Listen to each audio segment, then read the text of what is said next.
Extra time, Wembley Stadium, 1966. Geoff Hurst turns inside the box, finds a sliver of space, and drives a shot up against the underside of the crossbar. It cannons straight down, bounces once, and spins back out into play. Nobody in the stadium can say for certain whether it crossed the line. The referee doesn't blow the whistle dead. He jogs over to the linesman standing level with the goal. They exchange a few words nobody else can hear, and he points to the center circle. Goal. West Germany's players surround him, certain the ball never fully crossed the line. It changes nothing. Minutes later, with West Germany pushing everyone forward for an equalizer, Hurst gets the ball again, alone, near the halfway line, with an empty half of the pitch in front of him. He runs the length of the field and buries a third. A television commentator, watching fans already spilling onto the grass, says the line that outlives the entire match. Some people are on the pitch. They think it's all over. Hurst finishes the sentence for him. It is now. England 4, West Germany 2.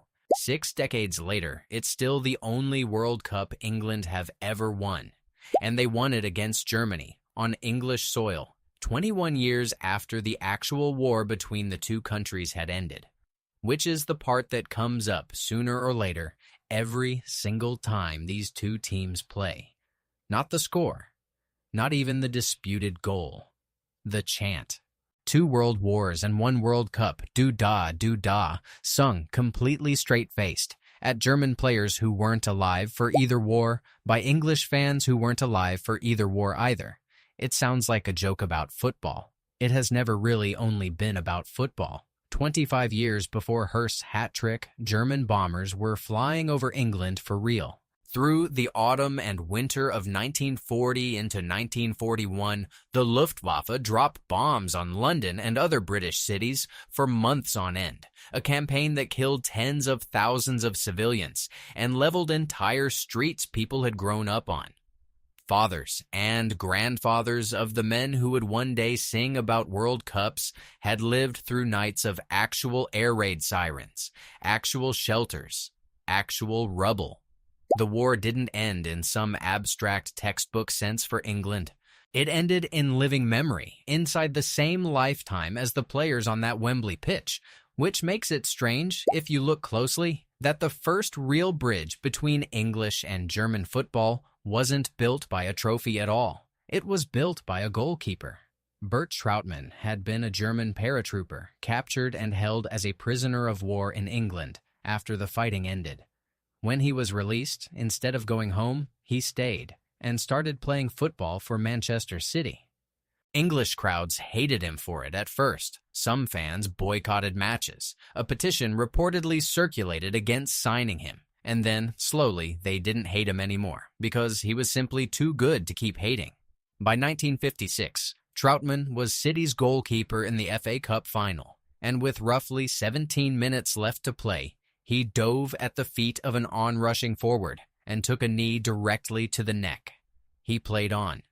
City won. It was only afterward at the hospital that doctors discovered he had finished an FA Cup final with a broken neck. That same year, English football voters named him Footballer of the Year, a German paratrooper, 11 years after the war, chosen by the same country he'd once been sent to bomb. So, the reconciliation was real. It happened in public, faster than almost anyone expected. And the chant kept going anyway, because chants, it turns out, don't need history to be finished. They just need football to keep giving them new material, which Germany did, again and again, for the next several decades. 1970, World Cup quarterfinal, León, Mexico. England, the defending champions, go 2 goals up inside the first half hour. Then their own goalkeeper, Gordon Banks, arguably the best in the world at the time, falls ill the day before kickoff, reportedly from something he ate, and has to be replaced by his understudy, Peter Bonetti. West Germany claw 1 goal back through Franz Beckenbauer from distance. Then an aging Uwe Seeler loops a header over Bonetti that nobody expects to go in. Then, in extra time, Gerd Müller finishes it. West Germany 3, England 2.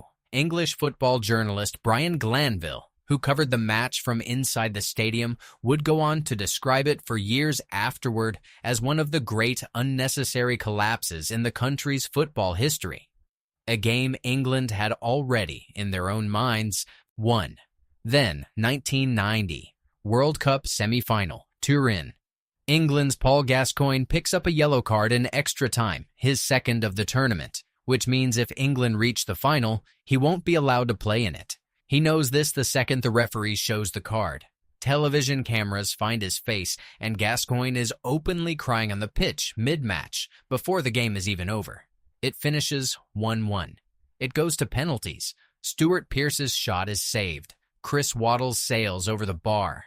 West Germany win the shootout and go on to lift the trophy itself. It's the match, more than any other, that turns 2 world wars and 1 World Cup from a niche terrace joke into something sung in every pub in the country. Because by 1990, losing to Germany on penalties had started to feel less like bad luck and more like a pattern England couldn't break.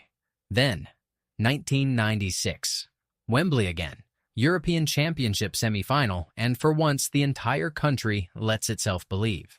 There's a song playing everywhere that summer, 3 Lions, football's coming home, and for 90 minutes it feels true.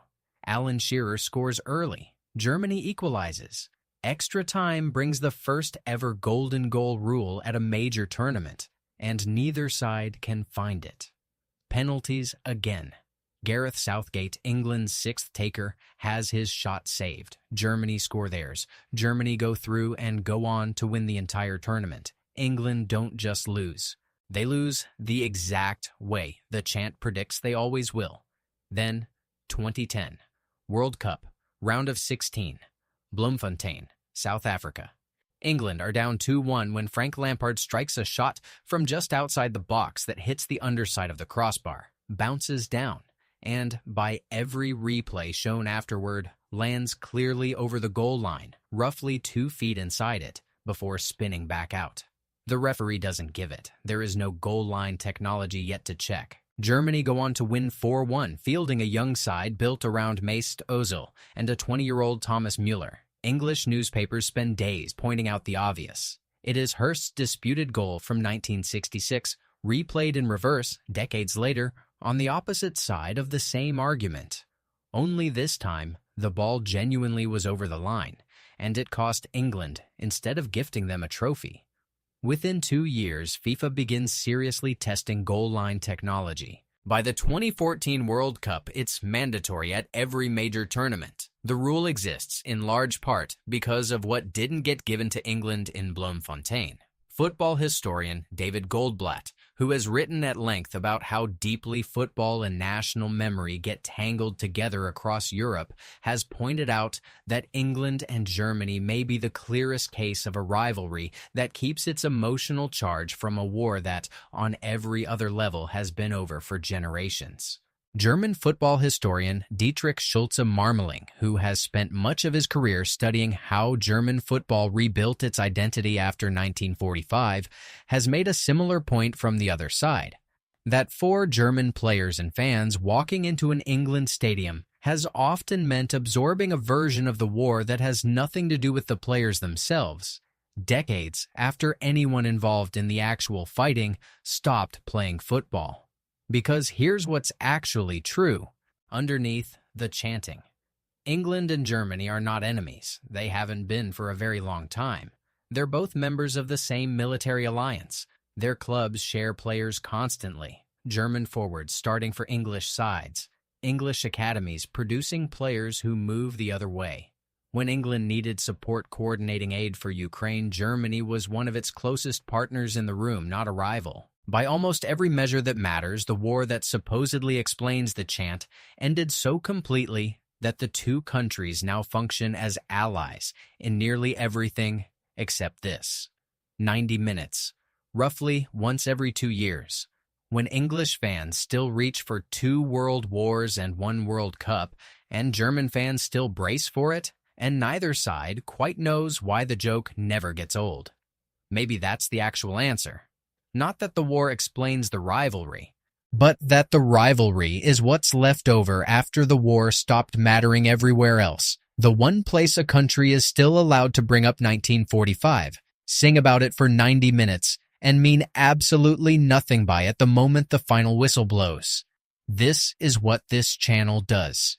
It takes something as small as a chant in a stadium, a bounce off a crossbar, a goalkeeper who stayed when he could have gone home, and shows you the history and the psychology hiding underneath it. If that's the kind of story you want more of, follow the channel so you don't miss the next one. And if this one held your attention, leave a like.